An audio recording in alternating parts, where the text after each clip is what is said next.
कुछ ही दिनों पहले मध्य भारत के उन घने जंगलों में अंग्रेज सरकार की तरफ से जूनियर वन अधिकारी के रूप में मेरी नियुक्ति हुई थी। मुझसे ऊपर यहां 2 अंग्रेज अफसर थे। कर्नल हैरिस स्कॉट, जो मध्य प्रांत में मुख्य अफसर था और अब जंगल के उस हिस्से का इंचार्ज था। 50 से 55 साल के कर्नल हैरिस के बारे में यह मशहूर था कि वो दूसरे अंग्रेज अफसरों से जरा अलग हटकर है। काम के लिए वो बहुत गंभीर था, लेकिन हिंदुस्तानियों के लिए वो दूसरों के मुकाबले बहुत नर्म दिल का इंसान था। इसीलिए उसके नीचे काम करने वाले सभी हिंदुस्तानी उसे दूसरे अंग्रेज अफसरों के मुकाबले ज्यादा पसंद करते थे। कैप्टन फिलिप होम्स वहां का मुख्य वन अधिकारी था। लगभग 35 साल का फिलिप थोड़ा अकड़ू, गरम मिजाज और सनकी सा था। जाहिर सी बात है, उसको कोई भी पसंद नहीं करता था। उस समय पूरे भारत में रेल लाइन बिछाने का काम पूरे जोर शोर से चल रहा था। पटरियों के बीच लगने वाले स्लीपरों और दूसरे बहुत से कामों के लिए जंगलों से पेड़ों को काटा जा रहा था। इसी वजह से जंगल में काम करने वाले लोगों की उस समय बहुत जरूरत थी। मेरी उम्र उस समय लगभग 22 साल रही होगी और मैंने बस कुछ समय पहले ही स्नातक की डिग्री पूरी की थी। उस समय कई सरकारी विभागों के साथ साथ वन विभाग में भी पढ़े लिखे काबिल लोगों की बहुत जरूरत थी। इसीलिए पहली बार के प्रयास में ही मेरी नियुक्ति हो गई थी। मेरी नियुक्ति की एक वजह यह भी थी कि मैं मध्य भारत के ही एक छोटे से गांव में पला बढ़ा था और उस इलाके के बारे में थोड़ा बहुत जानता था। लेकिन उन जंगलों में जाने के बाद मुझे एहसास हो गया था कि मैं उस इलाके और उन जंगलों के बारे में कुछ भी नहीं जानता था। वो तो एक अलग ही दुनिया थी और आए दिन उन जंगलों के अजीब अजीब किस्से सुनने को मिल जाते थे। वो किस्से कितने सच्चे थे या कितने झूठे मैं नहीं जानता, मगर मैं वहां आने के बाद पहले ही दिन समझ गया था कि वो जंगल मेरी सोच से भी कई 100 गुना बड़ा, घना और शायद बेहद खतरनाक भी था। मुझे बचपन से ही प्रकृति और जंगलों से बहुत प्यार था, तो एक तरह से जंगलों में यहां वहां घूमना, वहां के जंगलों को और अच्छी तरह जानना और समझना, ये मेरे ही पसंद के काम थे। हां, अक्सर इतने पेड़ों को कटता देखकर दुख भी बहुत होता था। मुझे अपनी नौकरी पूरी करनी थी, लेकिन मैंने सोच रखा था कि नियमित रूप से मैं नए पेड़ वहां जरूर लगवाऊंगा, और मैंने जिंदगी भर ऐसा किया भी। जिस जगह से जितने पेड़ कटवाए, उसी दिन दोगुने नए पौधे लगवा भी देता था। मध्य भारत के वो जंगल बहुत घने थे और अंग्रेज सरकार को लंबे समय तक लकड़ियों की भी जरूरत थी, तो उन्होंने जंगल में ही एक छोटी सी कॉलोनी बना ली थी। कर्नल हैरिस के लिए वहां एक डाक बंगला था और बाकी छोटे बड़े अधिकारियों और वहां के एकमात्र चिकित्सक डॉक्टर विल्सन के लिए 1, 2 या 3 कमरों के कॉटेज थे। वहां काम करने वाले दूसरे कर्मचारियों के लिए भी छोटे छोटे कॉटेज थे। मजदूरों के लिए इन सभी कॉटेजों से थोड़ा अलग हटकर एक तरफ कई छोटी बड़ी झोपड़ियां थी। जंगल में लकड़ियों की कोई कमी नहीं थी, तो सारे घर, बंगले, कॉटेज, झोपड़ियां सभी लकड़ियों के ही बने थे। आसपास के गांव वाले इस पूरे इलाके और कॉलोनी को अंग्रेज छावनी के नाम से बुलाते थे। छावनी के अंदर जंगल में यहां वहां आने जाने के लिए कई घोड़े और लकड़ी के बड़े बड़े लट्ठों को ढोने के लिए 5 से 6 बड़े हाथी थे। लट्ठों से स्लीपरों की कटाई छंटाई के बाद उनको बैलगाड़ियों में लादकर पास के रेलवे स्टेशन तक ले जाने के ढेरों काम थे। कुल मिलाकर दिन में तो काफी चहल पहल थी। इतनी चहल पहल कि जैसे जंगल में मंगल मनाया जा रहा हो। मगर रात में सब कुछ शांत हो जाता था और गहरा सन्नाटा छा जाता था। घने जंगल में बसा गहरा अंधेरा कॉलोनी के साथ साथ पूरे जंगल को भी निगल जाता था। बस बीच बीच में जंगली जानवरों की अजीब आवाजें ही उस सन्नाटे में गूंजती रहती थी। ऐसी आवाजें जो मैंने भी कभी नहीं सुनी थी। और कुछ आवाजें ऐसी भयानक भी थी कि उनको सुनकर पूरे शरीर में डर की सर्द लहर तक दौड़ जाती थी। कई बार तो ये आवाजें इतना करीब होती थी कि लगता था कि कॉलोनी में ही कोई जानवर घूम घूम कर भयानक आवाजें निकालकर सभी को डरा रहा हो। मगर जब उसे भगाने की कोशिश होती तो वहां कोई दिखाई नहीं देता। मैं वहां सबसे नया ही आया था। यही कोई 14-15 दिनों पहले ही मैंने यहां पहला कदम रखा था। इसीलिए मुझे वहां का एकमात्र खाली एक कमरे वाला कॉटेज मिला था। दूसरे सभी कॉटेजों की तरह मेरा कॉटेज भी जमीन से लगभग 4 से 5 फुट ऊंचे लकड़ी के मंच पर बना हुआ था। ऊपर चढ़ने के लिए लकड़ी की सीढ़ियां बनी हुई थी। मेरा कॉटेज कॉलोनी के सबसे किनारे पर था। जिस जगह मेरा कॉटेज था वहां से कॉटेज के बाई और मुश्किल से 20 से 25 कदम के बाद ही जंगल शुरू हो जाता था और कॉटेज के बिल्कुल पीछे भी घना जंगल था। ये कहें कि मेरा कॉटेज 2 तरफ से घने जंगल से घिरा था और यही वजह थी कि डर के मारे कोई इस आखिरी कॉटेज में रहना नहीं चाहता था। मेरे कॉटेज से थोड़ा अंदर तक देखने पर भी जंगल के उस हिस्से में दिन में भी काफी घना अंधेरा ही नजर आता था। मैंने सुना था कि वहां के जंगल के कुछ हिस्से ऐसे हैं कि कभी वहां धूप तो क्या हल्की रोशनी भी नहीं पहुंचती। दिन में भी हमेशा रात ही रहती है और वो हिस्से इतने खतरनाक है कि वहां जाना और लौट कर आना दोनों ही असंभव काम थे। पूरी कॉलोनी के चारों ओर सुरक्षा की दृष्टि से मजबूत लकड़ी का घेरा बनाया गया था। फिर भी सभी को हिदायत दी गई थी कि जब तक बहुत जरूरी ना हो जंगल में अकेले ना जाया जाए और रात में भी बड़ी सावधानी से अपने कॉटेज या झोपड़ी से बाहर निकला जाए। अगर संभव हो तो सुबह से पहले कॉटेज से बाहर ही ना निकला जाए और सभी लोग अपने कॉटेज या झोपड़ी के खिड़की दरवाजों को ठीक से बंद करके ही सोए। पिछले 15 दिनों में ही मैंने वहां के लोगों से जंगल के इतने किस्से सुन लिए थे कि जंगल को लेकर मेरे विचार पहले के मुकाबले थोड़े बदल जरूर गए थे। पहले मैं समझता था कि जंगल में जंगली जानवर तो होते हैं मगर उनसे इंसानों को क्या खतरा। जंगल तो खूबसूरत ही होते हैं मगर यहां आकर ऐसा महसूस होने लगा था कि जैसे जंगल सिर्फ खतरनाक और जानलेवा होते हैं। वहां के जंगलों को लेकर मेरे मन में डर तो नहीं था मगर कहीं भी आते जाते समय मैं बहुत ज्यादा सावधानी जरूर बरतने लगा था। सुना था कि शुरुआती दिनों में जब लकड़ी काटने का काम शुरू हुआ था तो कई बार बाघों ने हमला करके बहुत से लोगों को मार डाला था या बुरी तरह घायल कर दिया था। साथ ही जंगल में लकड़ियां काटने गए बहुत से लोग ऐसे गायब हुए कि आज तक उनका नामो निशान तक नहीं मिला। खैर, जंगल चाहे जैसा भी था लेकिन अगर बात करें मेरे कॉटेज की तो वो मेरे मन को भा गया था। कॉटेज कहें या कमरा, मैं उससे बहुत खुश था। सोने के लिए एक बिस्तर, सामान रखने के लिए एक अलमारी, पढ़ने के लिए एक मेज कुर्सी और एक स्टूल, पानी के लिए एक जग और एक गिलास और रात में उजाले के लिए एक अदद लालटेन। इतना ही सामान था उस कमरे में जो मुझ अकेले इंसान के लिए काफी था। मेरा खुद का सामान भी कुछ ज्यादा नहीं था तो मेरे लिए वो कमरा काफी था रहने और सोने के लिए।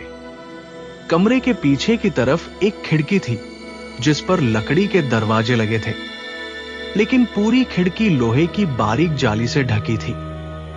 शायद इसलिए कि कमरे में हवा तो आती रहे मगर जंगल से कीड़े मकोड़े, सांप, बिच्छू ना आने पाए। जरूरत के हिसाब से इस्तेमाल करने के लिए खिड़की पर एक पर्दा भी था। कर्नल हैरिस, कैप्टन होम्स और डॉक्टर वॉटसन को छोड़कर पूरी अंग्रेज छावनी के लोगों के लिए खाना एक ही जगह बनता था। छावनी के लिए 5 से 6 सिपाही थे जो सभी हिंदुस्तानी थे और उनका पूरा नियंत्रण कर्नल हैरिस के ही पास था। जंगल में छावनी के आसपास बस 3 से 4 छोटे गांव थे और वहां के कुछ लोग मजदूरी करने यहां आते थे। उनमें से एक थे मनसुख दादा। 45 से 46 साल के मनसुख दादा वहां कॉलोनी में स्थायी रूप से रहते थे और उनका परिवार छावनी से 3 से 4 किलोमीटर दूर एक गांव में ही रहता था। छुट्टी के दिन या 10 से 15 दिन में एक बार वो घर चले जाते थे। बाकी समय वो छावनी में ही रहते थे। वहां की देखभाल और सबके खाने पीने का ध्यान मनसुख दादा ही रखते थे। उनके जैसे 3 काम करने वाले अन्य लोग छावनी में थे जो खाने पीने, सभी की जरूरतों के और बाकी के छोटे बड़े कामों का ध्यान रखते थे। मगर सबसे ज्यादा अगर मैं घुल मिल गया था तो वो मनसुख दादा ही थे। बातों से हंसमुख और मिलनसार और बड़े ही नेक और मदद करने वाले। बाकी तो अंग्रेज अफसरों की जी हुजूरी करने में लगे रहते थे।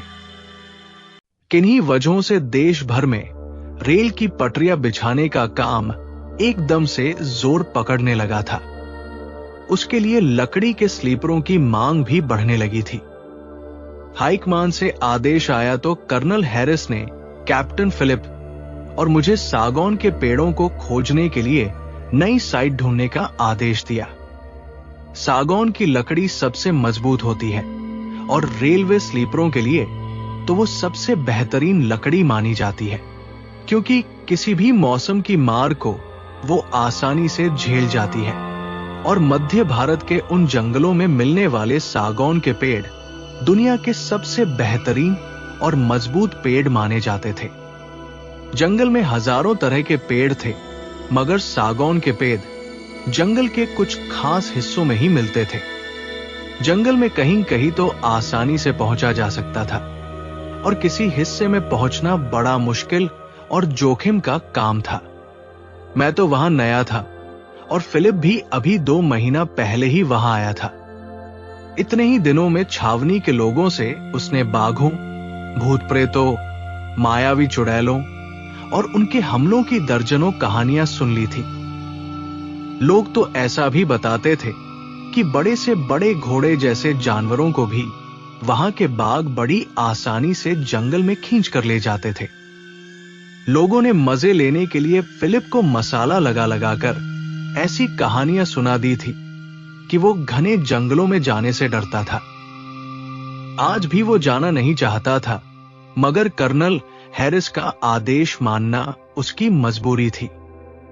सुबह सूरज निकलने के तुरंत बाद ही हम दोनों एक गाइड और 2 बंदूकधारी सैनिकों के साथ घोड़ों पर सागौन के पेड़ों की अच्छी साइट ढूंढने के लिए चल पड़े।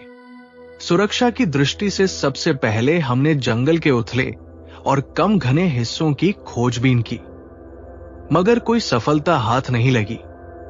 उन हिस्सों में सागौन के गिने चुने पेड़ ही बाकी रह गए थे और वो भी ज्यादा बड़े पेड़ नहीं थे। गाइड ने बताया कि अब तो बिना घने जंगल में जाए हमें हमारे काम की जगह नहीं मिल पाएगी। गाइड वही पास के एक गांव का रहने वाला था और उसे कम घने जंगल की अच्छी समझ तो थी, मगर वहां के ज्यादा घने जंगलों की सही जानकारी उसको भी नहीं थी। वो हमें जंगल के घने हिस्से की तरफ ले जाने लगा। जैसे जैसे हम आगे जा रहे थे, जंगल और ज्यादा घना और भयावह और ज्यादा डरावना होता जा रहा था। वहां रोशनी भी इतनी कम हो गई थी कि जैसे गहरी शाम हो गई हो। उस हिस्से में एक ऐसा अजीब सन्नाटा था कि घोड़ों की टापों और हमारे बोलने की आवाजों के अलावा ना तो वहां कोई आवाज ही थी और ना ही कोई हलचल।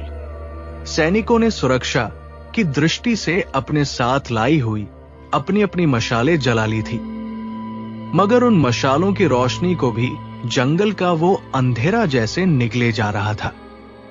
डरे हुए तो हम सभी थे, मगर फिलिप का हाल सबसे ज्यादा बुरा था। उस पर गाइड हमारी सुरक्षा के लिए जो बातें बता रहा था वो हमें और ज्यादा डरा रही थी।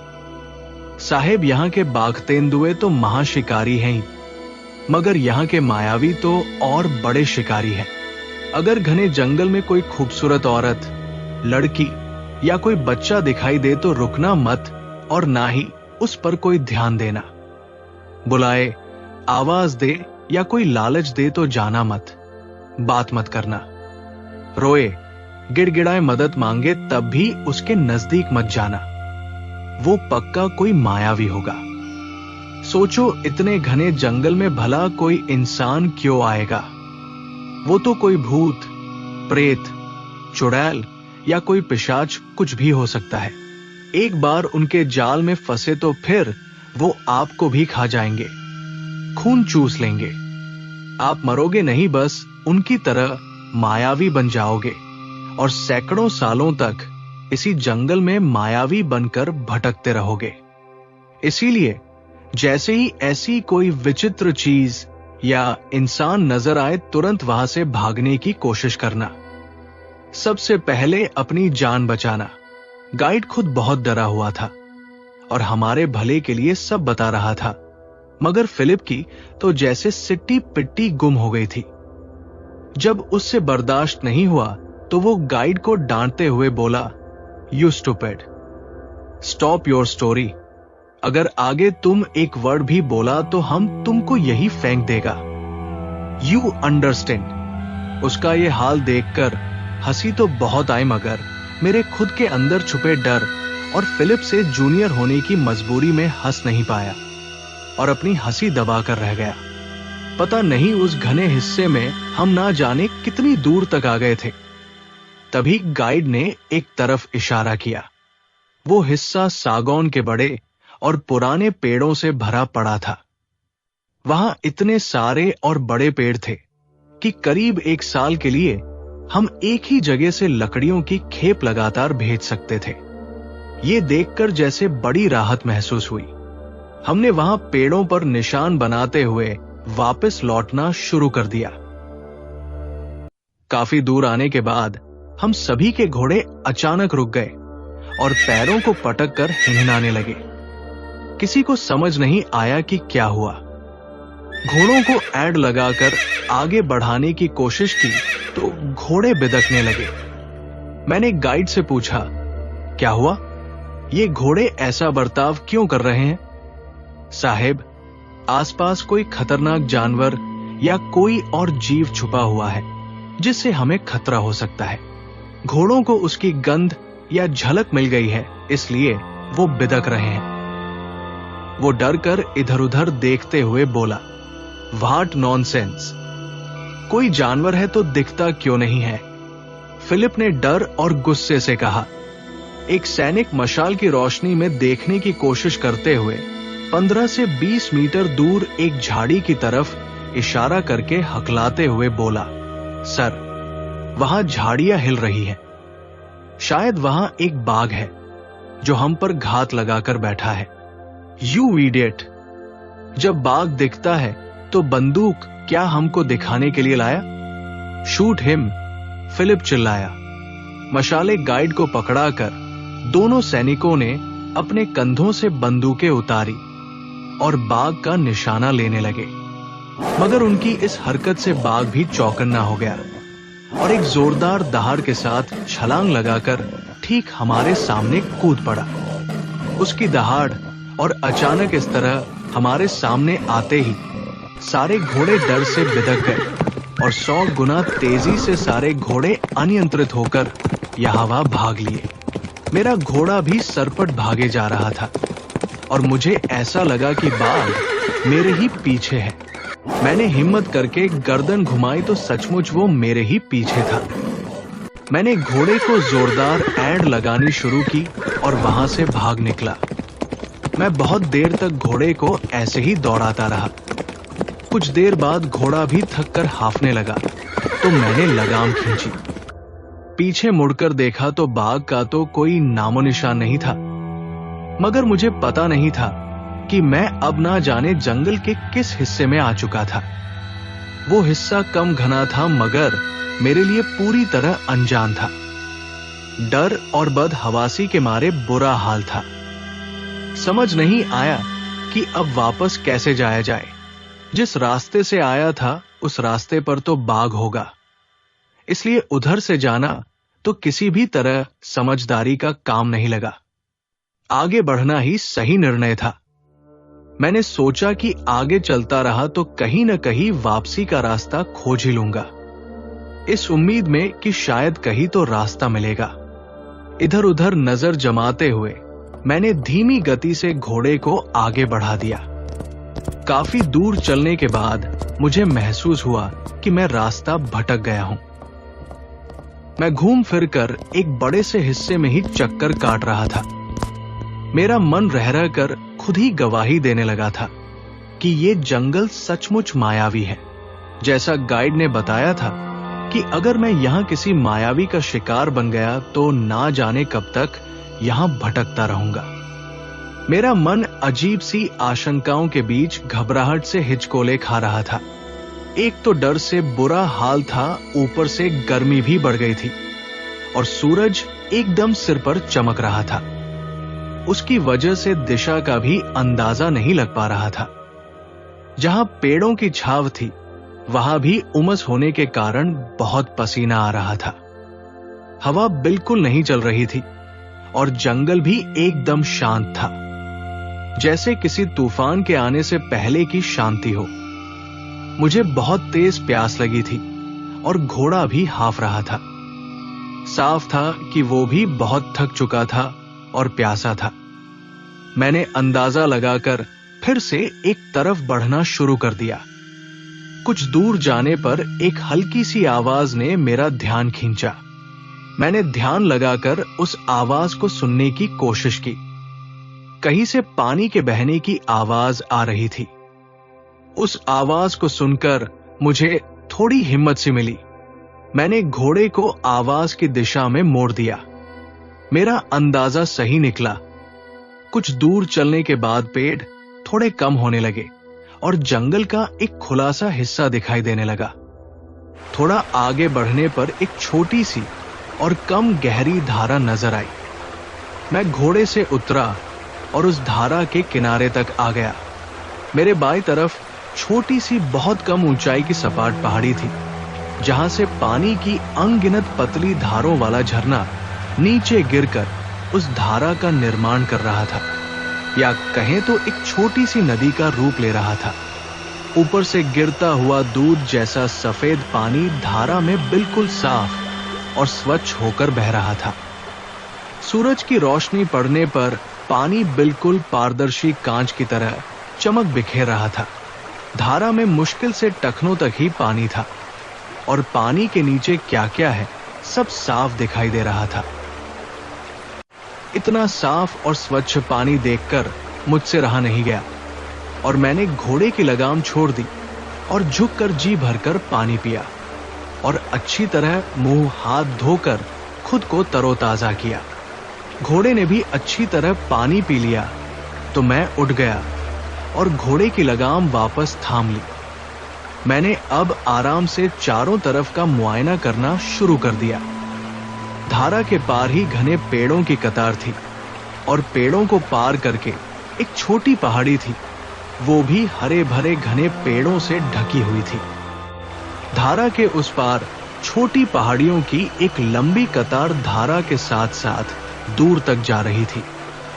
मेरी तरफ के किनारे पर घना जंगल था और धारा के साथ किनारे पर पेड़ों की कतारें दूर तक फैली हुई थी। वहां का नजारा और वातावरण मन को मोहने वाला था। ऐसी जगह मैंने जिंदगी में पहले कभी नहीं देखी थी। मेरा बस चलता तो इसी धारा के किनारे ही बस जाता, मगर मुझे याद आया कि मुझे छावनी वापस जाना है। मैंने अपने कपड़े ठीक किए, घोड़े की लगाम और जीन ठीक की और सोचने लगा कि वापस जाने का सही रास्ता क्या हो सकता है। मन में आया कि पानी के किनारे बहाव की दिशा में आगे जाऊंगा तो शायद कोई बस्ती या गांव मिल सकता है और वहां के लोग जरूर मुझे छावनी जाने का सही रास्ता बता देंगे।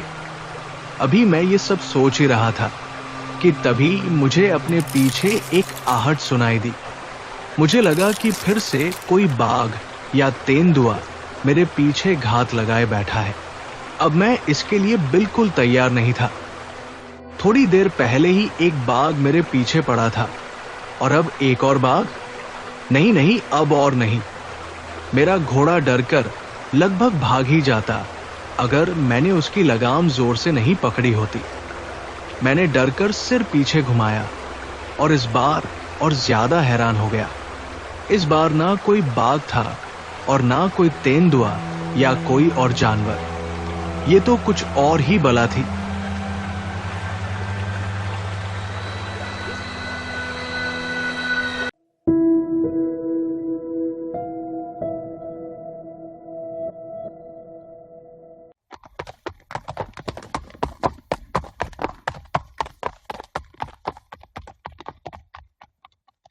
मैंने डरकर सिर पीछे घुमाया और इस बार और ज्यादा हैरान हो गया। इस बार ना कोई बाघ था और ना कोई तेंदुआ या कोई और जानवर। ये तो कुछ और ही बला थी। घुटनों तक, शरीर पर लगभग आधी लपेटी हुई, सफेद साड़ी पहने, थोड़ी सावली सी, लेकिन बला की खूबसूरत करीब 17 या 18 साल की एक लड़की मेरे सामने खड़ी थी। बहुत ही खूबसूरत और बहुत ही मासूम। बड़ी बड़ी काली आंखें और गजब के तीखे नैन नक्श। माथे के कोने से आंखों के ऊपर आती काली घुमावदार लटे। दुबली सी मगर सुंदर काया वाली मध्यम कद की वैसी लड़की मैंने तो अपनी अब तक की जिंदगी में पहले तो कभी नहीं देखी थी। मैंने उसे देखा तो देखता ही रह गया। मैं नजर हटाना चाहता था मगर उसके चेहरे से मेरी निगाहें हट ही नहीं रही थी। मैं शायद पलके झपकाना भी भूल गया था। मुझ पर जैसे कोई जादू जैसा हो गया था या मैं अचानक जैसे किसी नशे की गिरफ्त में हो गया था। तभी उसकी हल्की सी खनकदार आवाज ने मेरा ध्यान भंग किया। क्या हुआ बाबू, कहाँ खो गए? तुम ठीक तो हो? वो मैं, हाँ, मैं बिल्कुल ठीक हूं, बिल्कुल ठीक हूं। वो मैं देख रहा था कि इतने घने जंगल में तुम अकेली क्या कर रही हो। अंदाजा नहीं था ना कोई यहां मिल जाएगा। तो हैरान हो गया था। मैंने हकलाते हुए कहा, यहाँ पास ही तो मेरा घर है, सामने की उस पहाड़ी के पार। उसने धारा के पार की पहाड़ी की तरफ इशारा किया। और मैं तो यहाँ हमेशा आती हूँ, मगर तुम्हें यहाँ पहली बार देख रही हूँ। तुम अकेले यहाँ क्या करने आए बाबू? यहाँ तो कभी कोई नहीं आता। रास्ता भटक गया हूं और प्यास भी लगी थी तो पानी पीने आया था, मैंने जवाब दिया। लेकिन यहाँ कोई क्यों नहीं आता? ये जगह तो बड़ी खूबसूरत है, मैंने सवाल किया। क्योंकि इस जगह के बारे में कोई कुछ नहीं जानता और देखा था मैंने तुमको पानी पीते हुए। जंगल में किसी नदी या धारा पर ऐसे झुककर कभी पानी ना पीना बाबू। यहाँ आसपास बाघ और गुलदार मतलब तेंदुए घूमते रहते हैं। जरा सी चूक हुई कि मुसीबत में पड़ जाओगे, समझे ना बाबू? समझ गया, समझ गया। देखा है मैंने यहाँ के खतरनाक बाघ को कुछ देर पहले ही। पीछे भाग रहा था मेरे घोड़े के। बड़ी मुश्किल से जान बचाकर यहां आया हूं। कहीं आते जाते या नदी पर पानी पीते हुए आगे से तुम्हारी बात याद रखूंगा, मैंने जवाब दिया। मगर यहां के खूंखार बाघों और जंगली जानवरों से तुम्हें डर नहीं लगता? मैंने सवाल किया। वो खिलखिलाकर हंस पड़ी। उसकी हंसी भी बड़ी मनमोहक थी, जिससे आसपास का सारा वातावरण गूंज गया। वो हंसते हुए बोली, मैं तो इसी जंगल की बेटी हूँ बाबू। ये सारा जंगल ही मेरा घर है, तो मुझे यहाँ किस बात का डर? और यहाँ के बाघ और गुलदार वो तो समझो मेरे दोस्त हैं। उसने क्या बोला? मैं उसकी बात पर ध्यान ही नहीं दे पाया, क्योंकि मैं तो फिर से मंत्रमुग्ध हो गया था। पहले उसकी खूबसूरती से और अब उसकी हंसी से। सचमुच मुझे अच्छी तरह याद था कि ऐसी सुंदर लड़की मैंने अपने जीवन में कभी नहीं देखी थी। बिना साज श्रृंगार के ही वो इतनी मनमोहक थी कि जी करता था कि बस उसको ही देखता रहूं। उसकी आवाज ने फिर से मेरा ध्यान भटकाया। बाबू, क्या हुआ? क्या देखते हो? कुछ नहीं, बस ऐसे ही।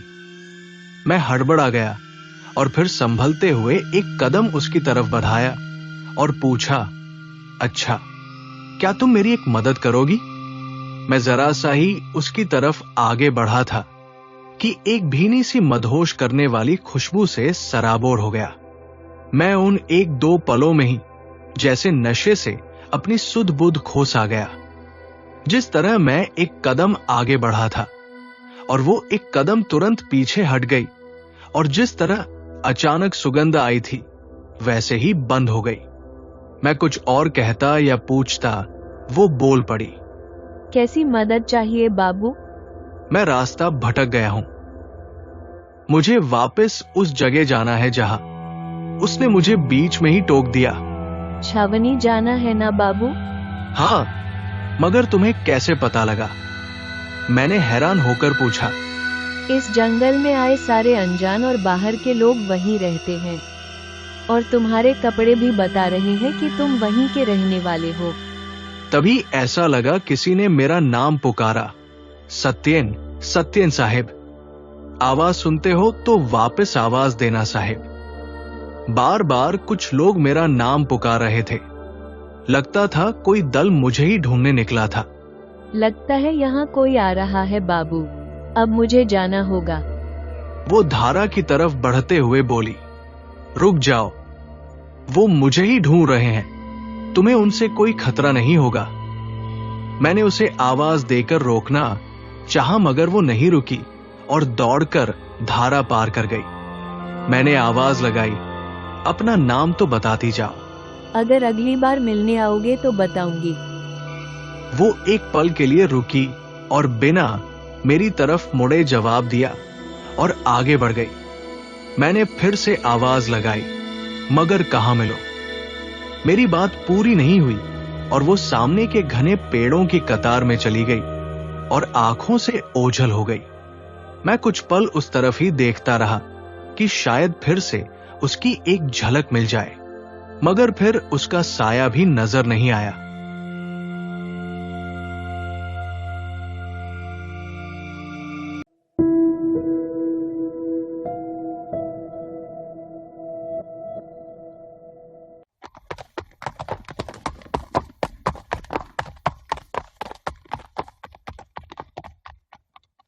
मुझे ढूंढने वालों ने मुझे फिर से पुकारा तो मैंने उनको आवाज दी, मैं यहां हूं, इस झरने के किनारे। मैं घोड़े को लेकर उनकी आवाज की दिशा में बढ़ने लगा। वो भी मेरे करीब आ गए। उस दल में मनसुख दादा और कुछ मजदूर और गांव के कुछ लोग थे। उन सभी के साथ वो दोनों सैनिक भी थे जो हमारे साथ घने जंगल में गए थे।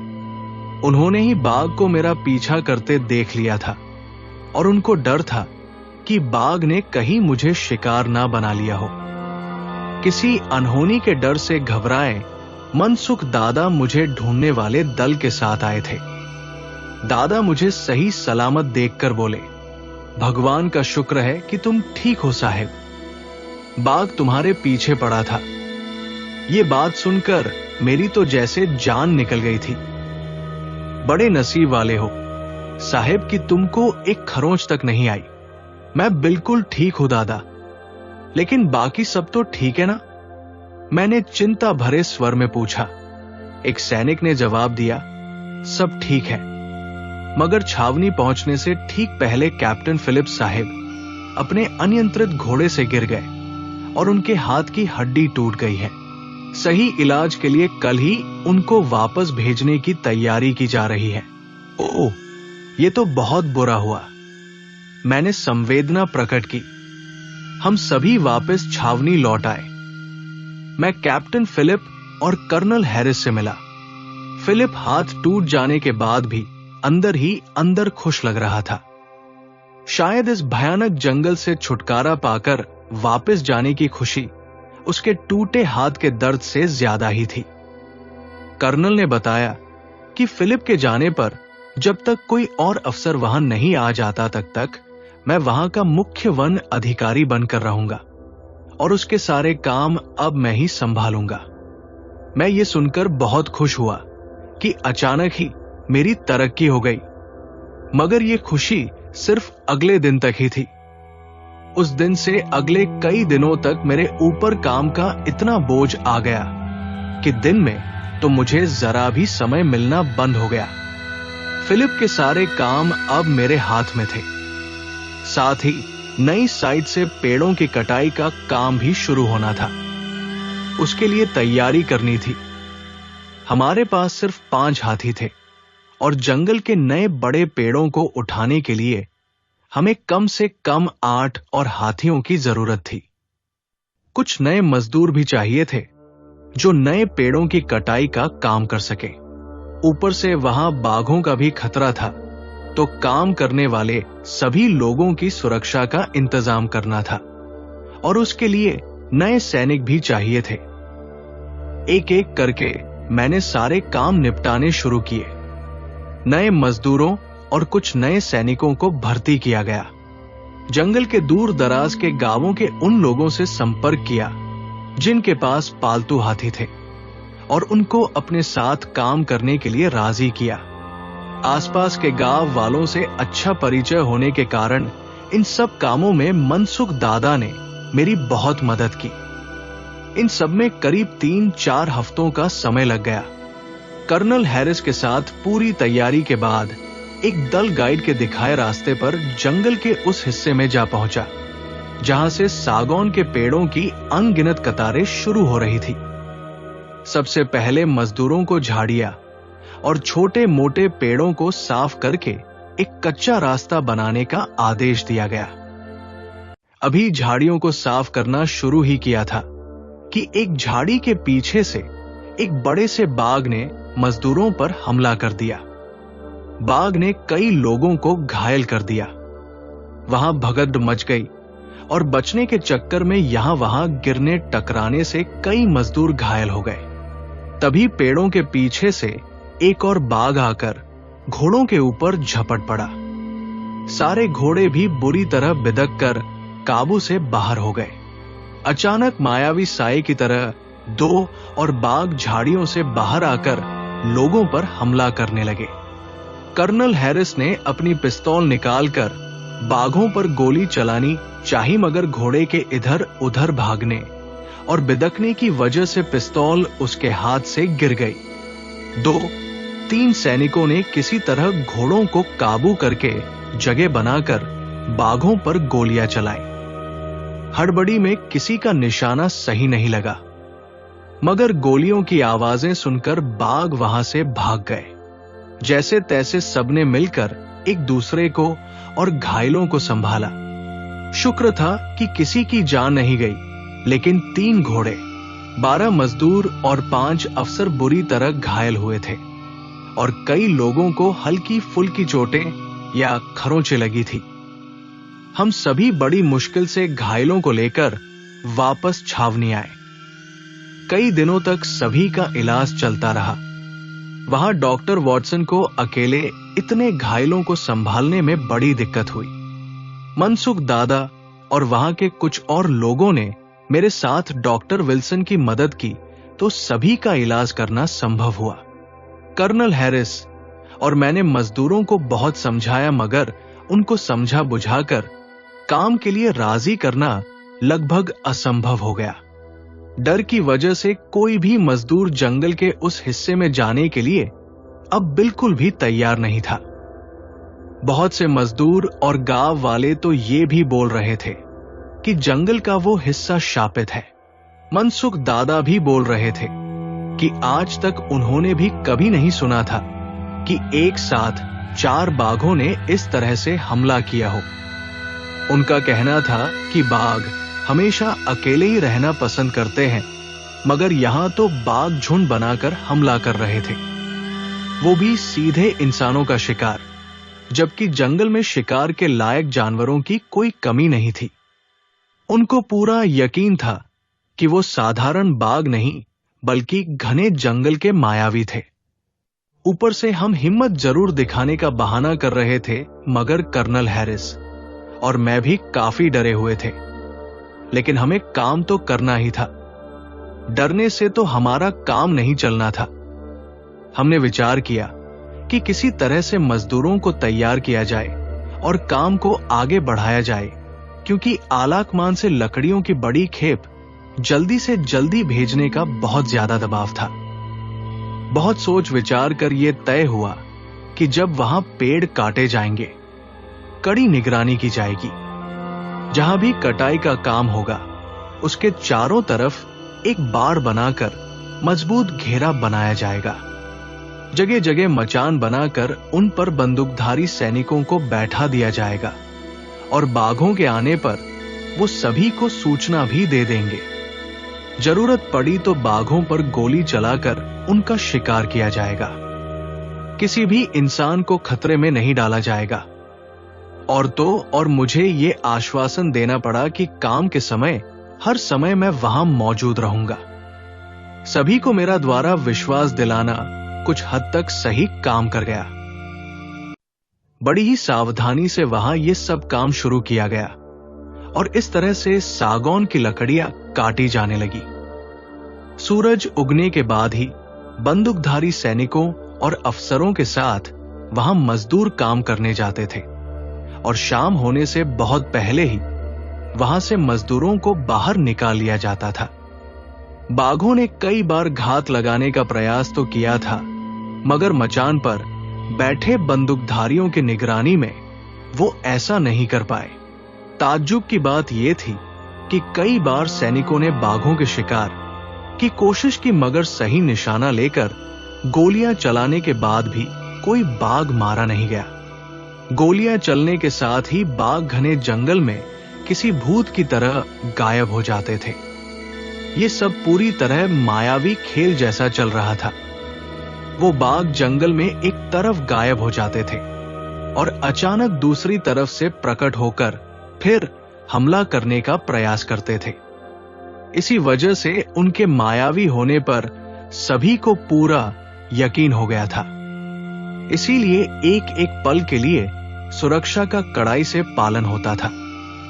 हालांकि सभी हर पल डर डर कर काम करते थे, मगर इतनी सुरक्षा और सावधानी की वजह से जब कोई अप्रिय घटना नहीं हुई तो सभी में साथ मिलकर काम करने की हिम्मत बनी रहती थी। जब काम ठीक से होने लगा तो मेरी सिरदर्दी थोड़ी कम हुई। पिछले कई महीनों से ज्यादा समय से मैं इन्हीं सब में ऐसा उलझा था कि ना तो ठीक से सो पाया था और ना अपने घर पर एक चिट्ठी तक लिख पाया था। थोड़ा समय मिलने पर मैंने घर पर लगातार कई चिट्ठियां भेज दी। मुझे अच्छी तरह से याद है वो रात। उस रात ठीक से याद करके मैंने सारे काम निपटा दिए थे, लेकिन उसके अलावा भी मुझे ऐसा कुछ लगता था कि शायद मैं भूल रहा हूं। लेकिन दिमाग पर जोर डालने के बाद भी कुछ याद नहीं आया तो मैं सोने का प्रयास करने लगा। सब कुछ ठीक ठाक होने लगा था तो काफी समय के बाद मैं उस रात बड़ी तसल्ली से सोया। लेकिन शायद पूरी नींद लेना उस रात भी मेरी किस्मत में नहीं था। आधी रात के बाद मुझे बेचैनी महसूस हुई और अचानक ही मेरी नींद खुल गई। मेरा कमरा एक मनमोहक सुगंध से महक रहा था। उसी खुशबू की वजह से अचानक ही मेरी नींद खुल गई थी। एक जानी पहचानी सी मदहोश करने वाली खुशबू। मैं उठकर बैठ गया। मैंने कमरे में यहां वो नजर डाली, मगर अंधेरे में कुछ समझ नहीं आया। मैंने तकिए के नीचे से दियासलाई यानी माचिस निकाली और मेज पर रखी लालटेन जलाई। कमरे में कोई नहीं था और खुशबू अभी भी वैसे ही आ रही थी। मुझे पूरा यकीन हो गया कि शायद कोई खिड़की के पास ही है जहां से ये सुगंध आ रही है। मैंने हल्के से खिड़की से पर्दा एक तरफ सरका कर बाहर देखा, मगर बाहर भी मुझे कुछ नजर नहीं आया। कॉटेज के पीछे तो वैसे ही इतना घना जंगल था कि वहां दिन में कुछ नजर नहीं आता था। तो रात में क्या ही दिखता। मैंने पर्दा वापस गिरा दिया। मुझे ये तो समझ आ रहा था कि मैंने वो सुगंध कभी पहले भी महसूस की थी, लेकिन कहा ये याद नहीं आ रहा था। जितना मैं उस खुशबू को याद करने की कोशिश कर रहा था, उतनी ही मेरे अंदर बेचैनी बढ़ती जा रही थी। बेचैनी में मैंने बिस्तर छोड़ दिया और उठकर खड़ा हो गया। मैंने कमरे में एक चक्कर लगाकर दिमाग पर जोर डाला तो मैं जहां था वही ठिठक गया। मुझे याद आ गया ये खुशबू कहाँ की थी। मैं जिस दिन जंगल में उस लड़की से मिला था, और जैसे ही मैं एक कदम उसकी तरफ बढ़ा था तभी उस खुशबू ने मुझे ऊपर से नीचे तक सराबोर करके मदहोश कर दिया था, मगर सिर्फ कुछ पलों के लिए, क्योंकि जैसे ही वो लड़की पीछे हट गई थी तो खुशबू आनी बंद हो गई थी। वही खुशबू आज मेरे कमरे में आ रही थी, मगर कैसे? उस लड़की का चेहरा मेरी नजरों के सामने घूम गया। उस दिन घटी हर घटना मुझे याद आ गई। उसकी खुशबू यहां है तो वो भी यहां जरूर आई है, मैंने सोचा। मगर वो है कहां, और वो भी इतनी रात को? क्या वाकई उसे इस जंगल में किसी से डर नहीं लगता? आखिर वो है तो बस एक मासूम लड़की ही। इतनी रात में उसे ऐसे बाहर नहीं निकलना चाहिए। उसे मेरे कॉटेज का पता कैसे लगा? हो ना हो, वो जरूर यही आसपास आती जाती रहती होगी, तभी उसने मुझे अपने कॉटेज में आते जाते देख लिया होगा। पता नहीं मैं ये सब क्या क्या सोच रहा था। शायद उस सुगंध की वजह से मुझ पर किसी नशे के जैसा असर हो रहा था। मुझ पर एक मदहोशी सी छाने लगी थी।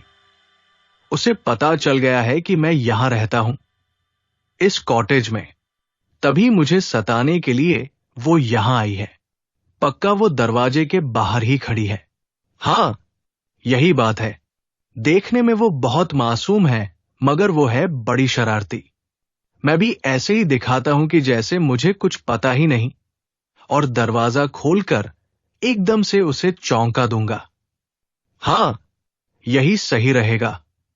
और जब वो चौंक कर मुझे देखती रह जाएगी तो मैं झूठ मूठ का गुस्सा करूंगा कि इतनी रात में वो यहां क्यों आई, और फिर जब वो माफी मांग लेगी तो मैं मान भी जाऊंगा।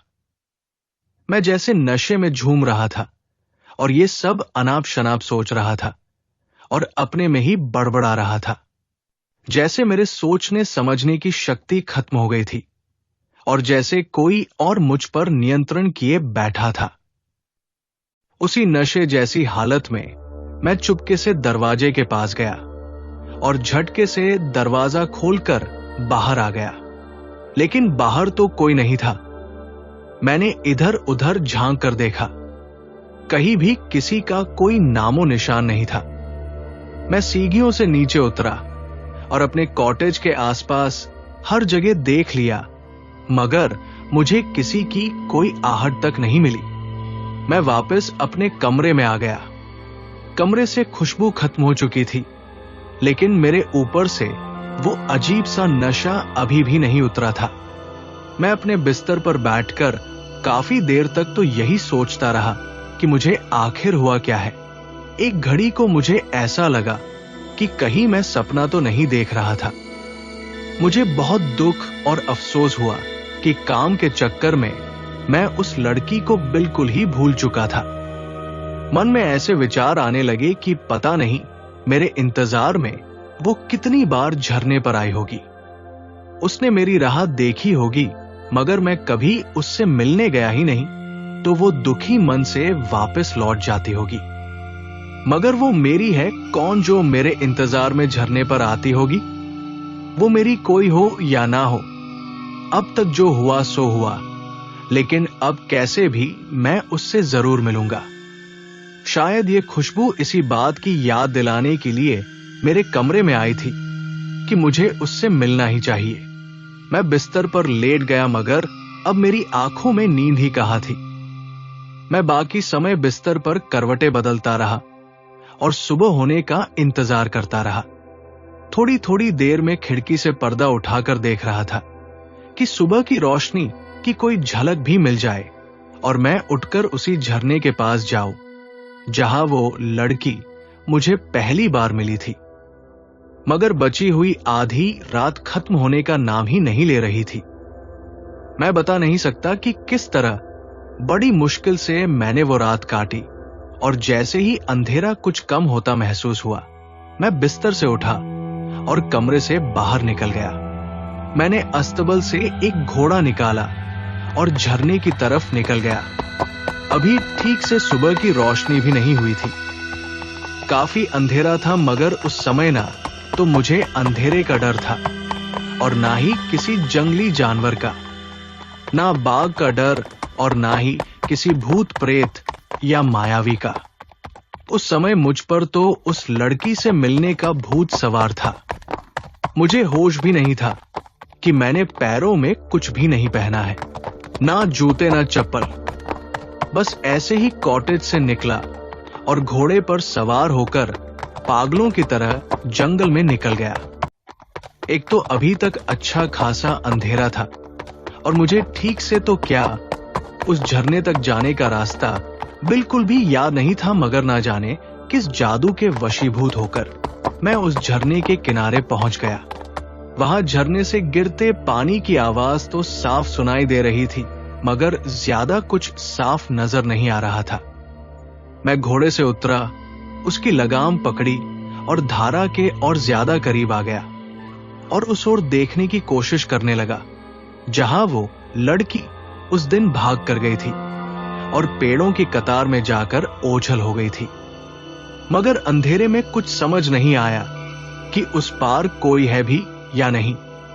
मैं धारा के किनारे एक बड़ा सा पत्थर देखकर उस पर बैठ गया और इंतजार करने लगा। अभी मैं पूरी तरह असावधान था। मेरा सारा ध्यान बस जंगल के उसी हिस्से पर था जहां उस लड़की को मैंने आखिरी बार जाते हुए देखा था। उस समय अगर कोई जंगली शिकारी जानवर या कोई और मुसीबत मुझ पर हमला कर देती तो मेरे पास बचने का जरा भी मौका नहीं था। मगर मैं तो इन सब बातों से लापरवाह सिर्फ और सिर्फ उस लड़की की राह देख रहा था। मैं बेचैनी की हालत में बस इंतजार करता रहा।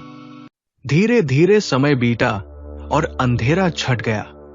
सूरज ने पहाड़ों के पीछे से अपनी लालिमा बिखेरनी शुरू कर दी और कुछ देर बाद सूरज आसमान में ऊपर उठकर अपना उजाला भी बिखेरने लगा, लेकिन कोई भी वहां नहीं आया।